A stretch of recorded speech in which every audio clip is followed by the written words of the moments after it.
I do apologise for the war crimes committed throughout this video, but needs must.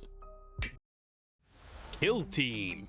More specifically, the Orc Commandos Kill Team, otherwise known as the best kill team. 12 models with a variety of weapons and roles, knives, flamethrowers, and a bomb squig. So, in honour of all the time and effort that has gone into these sculpts, we're going to take the kill team and smash some Pokemon into it. Today, we're going to do the Burna Boy, Snipa Boy, Comms Boy, Dakka Boy, a Kommando Boy, and, of course, the Bomb Squig. Now, I'm not one to question James' workshop. In fact, I'm only here to praise his genius. The numbering system that they use on their kits really forces you to get value for money in terms of time spent finding the pieces. They do go together very nicely though, and as usual, there are a few bits left over for kit bashing or snacking. If you're one of those plastic-eating bacteria discovered in 2016 by Japanese researchers at a plastic bottle recycling facility. The bacterium uses 2 enzymes to break down... My apologies, he's been reset. So, who's going first? Let's go with the Kommando Boy. Cups, a sleeping bag, and a threatening stance. There's only one Pokemon that can match this energy. Wooper, the smile while it eats you alive Pokemon. What this fellow lacks in arms, it makes up for in sheer demonic innocence. I can only imagine the atrocities it would love to commit if it had arms and legs. Well, let us imagine no more. First though, off with his head. And then the same again with this little guy. Just need to... Come on. Why has he got to look at me like that? Right, come on. I can't do it. I can't. I don't know if I can do this.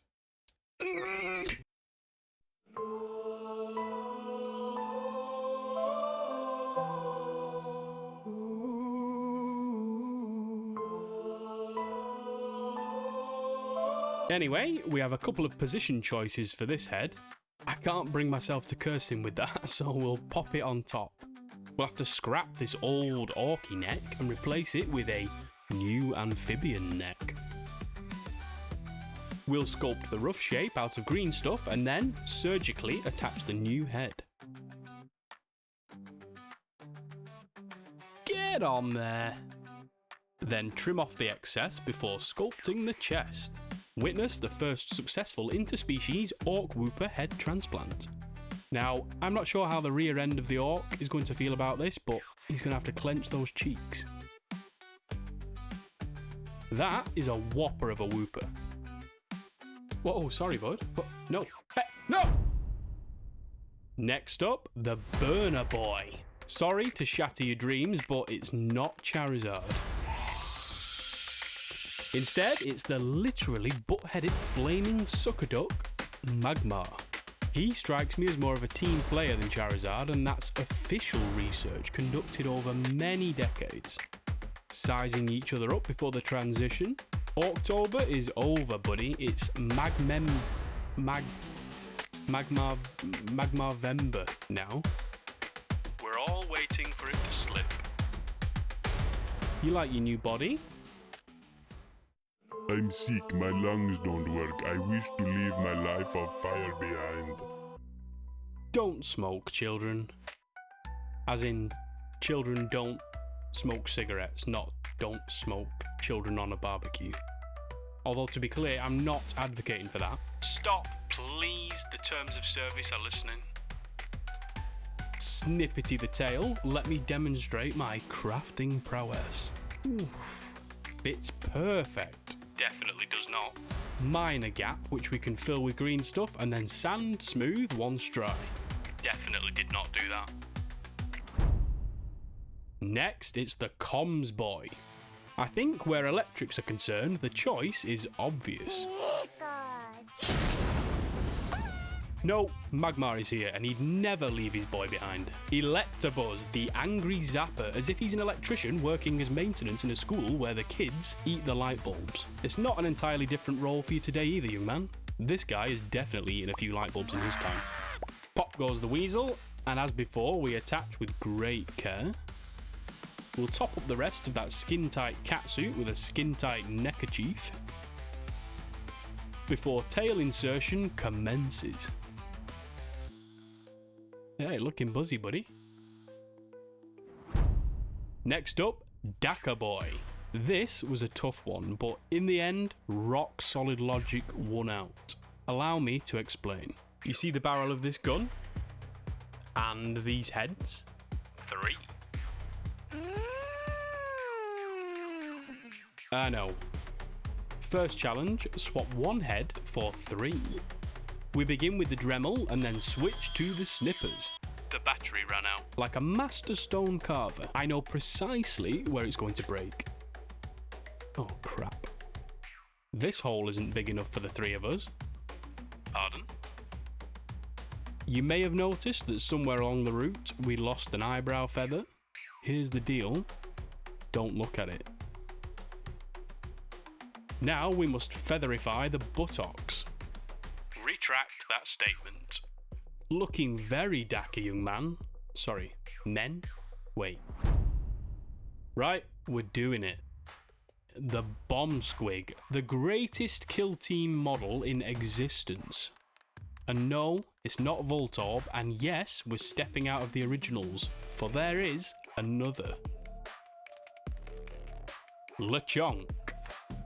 Let's strap a bomb to a little chubby pig. First, we have to disarm the current bomb carrier. Now, I've died a lot in Rainbow Six Siege, this shouldn't be an issue. We're taking all of it, run free, Squiggly. Now we need a strap for the piggy, so we'll make a green stuff worm and then flatten it. Should have given it more time to set. The patience of a piranha. Oh no, release me. Catastrophe averted. Then we trim it square. Again, should have waited. And then we fit it to LeChonk. Don't worry, bucko, it's just a strap, nothing bad will happen. Then we attach the dynamite, the mine, and of course, some more dynamite. Pork perfection. Finally, we've saved the strongest Pokemon until last for the Snipa Boy. He's very familiar with the weaponry, having been born with one for a face. Bellsprout, the undisputed Pokemon champion. This is the equivalent of forging the One Ring. Need to be careful, he's invincible and exceptionally delicate at the same time. Where the hell did that go? Let's get some muscle on that neck before planting the sprout. Then, a controversial move, a leaf as a backpack cover. Yeah, I quite like that. What do you reckon?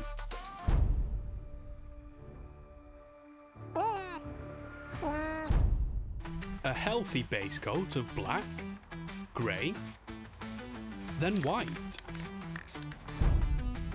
Now, there's a great many base colours to get on these chaps, so while that happens, if you'd like to support the channel and gain access to some extra content and good stuff, check out the Patreon. We've got the nest, sneak peeks, voting and soundtracks.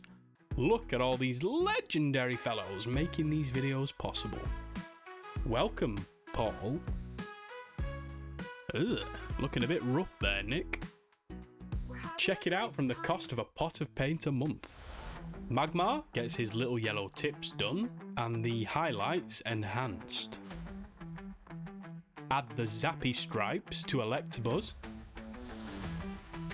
and paint the backpacks.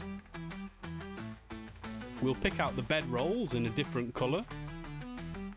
Yellow over a pink base coat for this Bellsprout and his woody arms.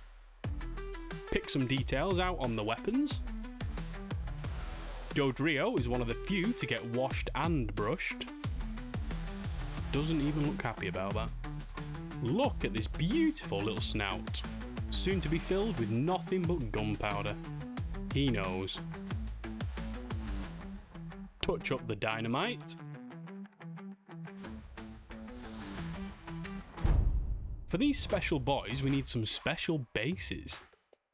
It's gotta be a Pokeball. Pieced together in 3D Builder and resized to fit both 25mm and 32mm bases. In my eagerness to get them printed off, I didn't account for warping. Well played. So, they don't sit flat on the bases. However, we can sort that. Millet. Where are you? There we go. Milliput. Mix the two components together. Press the little ball in the center. And then we spread it out to make a squishable seat for the Pokeball disc to sit on. Smush the edges with a wet finger and then base coat with black. That'll do, pig.